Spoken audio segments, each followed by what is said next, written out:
नमस्कार, हकीकत न्यूज देख रहे हैं आप और मैं हूं आपके साथ गुंजन। अभय मिश्रा, सिमरिया विधायक की पत्रकार वार्ता। ये माननीय मंत्री जी इतने सीनियर नेता होकर क्या डायलॉग मारते हैं कि यहाँ के विधायक यही है। आप लोगों ने सुना ना, आपके पास वीडियो है कि नहीं है? वो है ना। मतलब कि जनता ने जो जनादेश दिया उसको खारिज करते हुए यहाँ के विधायक यही है। जो एक अवमानना समिति बनी है विधानसभा में, जिसमें है कि विधायक की अवमानना, उसमें ये केस आता है कि आप विधायक की अवमानना नहीं कर सकते। जनता ने जनादेश दिया है, मैं जीता हूँ। आप कैसे कह सकते हो कि यहाँ का विधायक पूर्व विधायक है? मैं नहीं हूँ। मैं तो आपको नहीं कह पा रहा हूँ कि आप नहीं हो। आप जीते हो तो आप हो, तो इसी तरह से आप, बल्कि उप मुख्यमंत्री का पद जो आपका है ये संवैधानिक नहीं है। संविधान में कहीं इसका उल्लेख नहीं। उप सरपंच का है, लेकिन हम तो उसमें नहीं कह रहे हैं कि ये गलत तरह से है। ठीक है, आपको पार्टी ने किया, बहुत अच्छी बात है, लेकिन आप इस तरह से कर रहे हो। नगर पंचायत में लूट हो रही है। अभी माननीय मुख्यमंत्री जी ने बहुत अच्छी बातें प्रस्तुत की विधानसभा में, सबका दिल जीता कि हम दलगत राजनीति से ऊपर उठकर सबके मिलकर काम करेंगे, प्रदेश का हित सर्वोपरि है, अब हम सब एक हैं। और हम भी कहते हैं कि हम सब एक हैं। वो अब जनता के मुख्यमंत्री, हमारे भी मुख्यमंत्री, उन्होंने मुख्य रूप से अपील की कि ये जो इस समय भारत विकसित संकल्प यात्रा चल रही है उसमें विपक्ष के विधायक भी पूरा योगदान करें। उन्होंने एक वो लेटर भेजा है जिसमें विधायकों को उसका वो बनाया है। हमारे यहाँ नगर पंचायत में पूर्व विधायक की फ़ोटो लगा के कार्यक्रम किया गया। मैंने उसका लेटर भेजा, फ़ोटो भेजा, सब कुछ भेजा। यह अवमानना नहीं है तो क्या है? मुख्यमंत्री जी जो बात कर रहे हैं उसका नीचे क्रियान्वयन कहाँ हो रहा है? और आज की बैठक में उनकी मंशा स्पष्ट हो जाएगी। जब मैं जाऊंगा, अपनी बात कहूंगा, तो वो सुनना चाहते हैं कि नहीं सुनना चाहते हैं, कि प्रशासन उसमें क्या रवैया अपनाता है। अगर वो हमारी बात नहीं सुनना चाहते, हमसे कटना चाहते हैं, इसका मतलब ये है कि प्रदेश से को नई उम्मीद नहीं है नए मुख्यमंत्री से। फिर इसका मतलब ये होता है कि पुराने ढर्रे में ही मध्य प्रदेश को चलना है। इसका मतलब ये होता है कि तुष्टीकरण करके वोट लेते चलना है और जैसा चल रहा है वैसे ही चलना है। और अगर वो विपक्ष की आवाज़ सुनते हैं या हम लोगों को भी मौका देते हैं और हम अपने बिंदु रख रहे हैं, आपको इसमें जो काम की चीज़ लगे आप उसको में कार्रवाई करें, आपको उचित लगे करें, नहीं लगे नहीं करें। हमारा तो केवल अंतिम रूप, हमारा तो केवल प्रयास होगा कि हम आपकी नज़रों में सच डालें।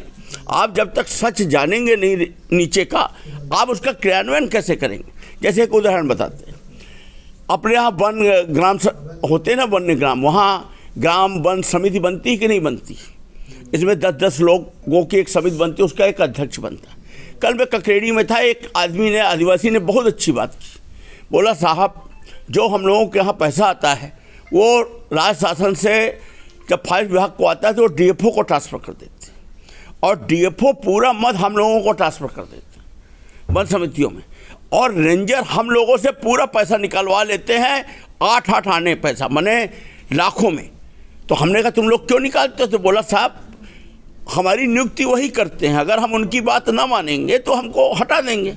मैं उनके ध्यान में ये बात लाऊंगा कि भाई ये जो ग्राम वन समिति आपने बनाई हुई है, इसके जो सदस्य हैं इनका निर्वाचन कराइए, ग्राम सभा से निर्वाचन कराइए।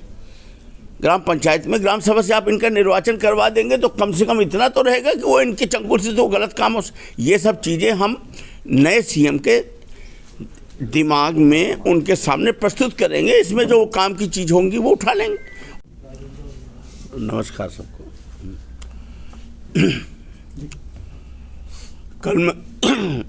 आज हमारे यहाँ माननीय मुख्यमंत्री डॉक्टर मोहन यादव जी का आगमन हो रहा है। हम सब हृदय की गहराइयों से उनका स्वागत करते हैं। वो हमारे रीवा के दामाद भी, और उनसे बहुत उम्मीद भी है, क्योंकि अभी तक 20 वर्षों से भारतीय जनता पार्टी की सरकार थी और एक ही व्यक्ति 18 वर्ष से मुख्यमंत्री थे। सरकार में तो बदलाव नहीं आया, सरकार वही है, पर व्यक्ति में बदलाव आने से एक नई दिशा की उम्मीद है, क्योंकि लोकतंत्र के हित में यही है कि व्यक्ति बदलता रहता है तो, या पार्टियां बदलती रहती है तो जनता की पूछ परख बनी रहती है। ये भी पक्की बात है कि जो पुराने पाप हैं, या हम कहते हैं कि गलत चीज़ें हुई हैं, हम गलत चीज़ें इसलिए कहते हैं क्योंकि 18 वर्ष पहले लक्ष्मी लाडली पैदा हुई, 18 वर्ष बाद वो बड़ी हो गई, शादी हो गई, उसके भी लक्ष्मी लाडली पैदा हो गई। उसका पिता भी मजदूरी करता था, वो भी कर रही, आने वाली जनरेशन भी करेगी। ठीक है, चुनाव आप जीत रहे हो, अगर चुनाव जीतना मापदंड है तो आपने बड़ा विकास किया है, लेकिन सामाजिक स्तर पर क्या बदलाव होगा? मजदूर का बच्चा मजदूर ही रहेगा। सड़क, बिजली, इंफ्रास्ट्रक्चर डेवलपमेंट पूरे दुनिया में हो रहा है। फिर दूसरी बात ये कि 3,300 का कर्ज छोड़कर दिग्विजय सिंह गए थे, आज 44,000 रुपये प्रति व्यक्ति कर्ज है। जब मोदी जी की गवर्नमेंट बनी, यानी डबल इंजन सरकार फिट हुई, तब 13,000 रुपये का कर्ज था। तो फिर डबल इंजन का मतलब क्या निकला? 44,000 रुपये कर्ज हो गया।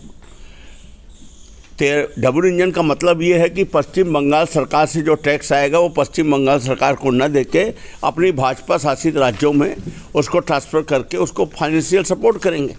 तो जब वहाँ का भी फाइनेंशियल सपोर्ट मिल रहा है तो फिर ये 44,000 रुपये कर्ज क्यों हो गया और उससे क्या बदल गया? सबसे बड़ी बात यह है कि 20 वर्षों में रोजगार के लिए क्या हुआ, लोगों को अपने पैरों पर कहाँ खड़ा किया?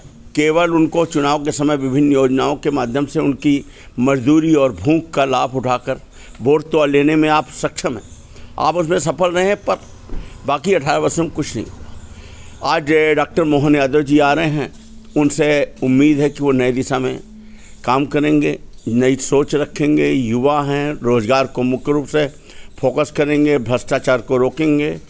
आज मैं उनको दिखाना चाहता हूं कि आप युवाएं हैं। आज आप उस ज़मीन को देख लीजिए जहां समदड़िया माल बना है, जिसकी कीमत 1,800 रुपये स्क्वायर फीट है, और उसके बदले वो पैसा शासन के खाते में नहीं आया। उसके बदले में पार्क विकसित, तरह तालाब का निर्माण में सौंदर्यीकरण, जिसका कि कोई मूल्यांकन नहीं, सिविल लाइन की टूटी फूटी रोड के अगल बगल टाइल्स, सामान में जो बस स्टैंड बना उसके बदले में चलो कलेक्ट्रेट मिला, वहाँ भी तो समझ में आता है। उसके बाद जितनी ज़मीनें लुटी हैं उनमें हमको कुछ समझ में नहीं आता कि तो ये सब अपराधी हैं। एक और अतुल सिंह करके लड़का, ये पूरी चैन है। ये चुनावी रंजिश को लेकर भाजपा के ही लोग उन लोगों पे हमला करें जिन्होंने भाजपा को खड़ा किया है, जिन्होंने हमको विधायक बनाया, हमारी पत्नी को विधायक बनाया, तुमको विधायक बनाया, अभी भी वो, तो उन पर हमला हो रहा है। इसकी सुनवाई कौन? और राजनीतिक संरक्षण मिल रहा है। क्या एसपी नहीं जानते? एसपी जानते, चुप है, मौन है। क्या माननीय मंत्री जी नहीं जानते? सब जानते हैं, लेकिन ये सब अपराध कराए जा रहे हैं। इन सब विषयों में मुझे इनसे कहना था। फिर फीडर सप्रेशन के बारे में मुझे बात करनी थी। ट्रांसफार्मर जले हुए क्षेत्र में बदले नहीं जा रहे।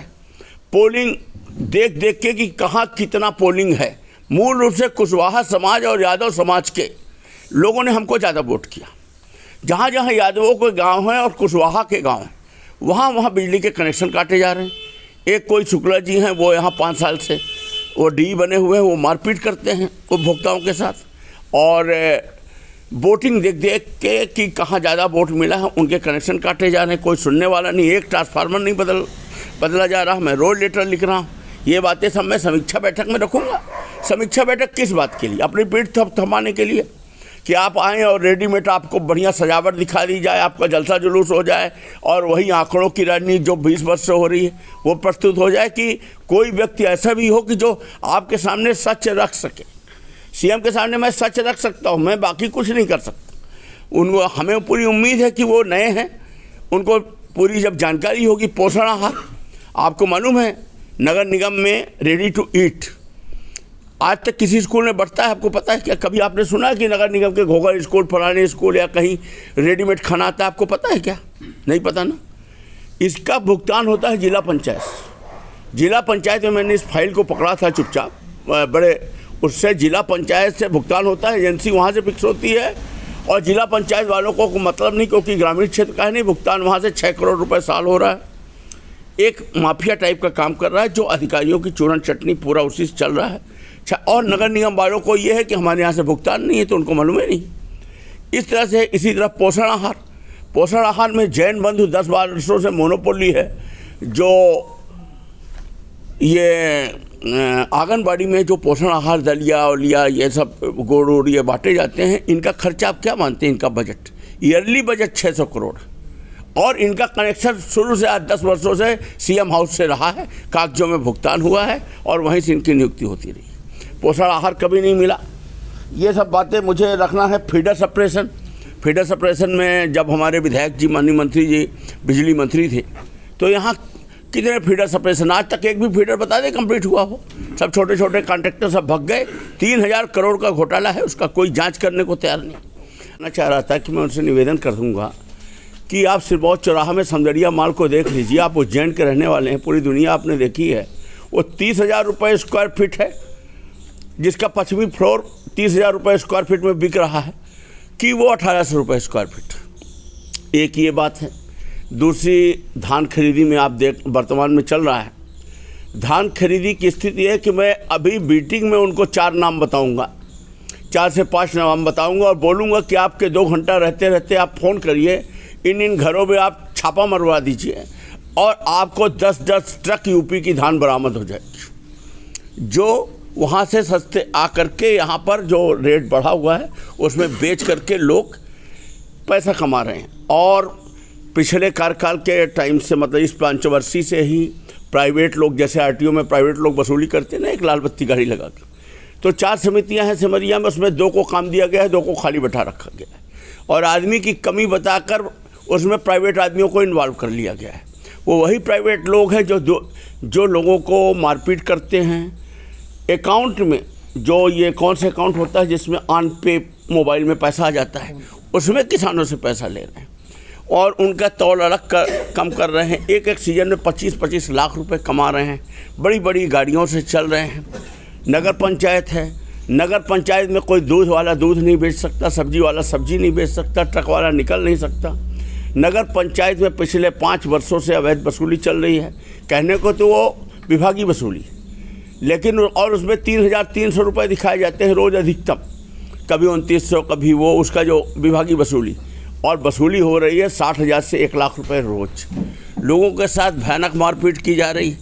ये बातें हम किससे कहें? हम तो प्रशासन से गुहार लगा लगा के थक गए, कलेक्टर मैडम से बोल चुके, सबको बोल चुके, कोई मतलब नहीं निकल रहा। पिछले कार्यकाल के दौरान जब मैं जिला पंचायत अध्यक्ष था, मैंने अपने यहाँ से 3,97 करोड़ रुपये बसावन मामा में निकट निर्माण के लिए दिया।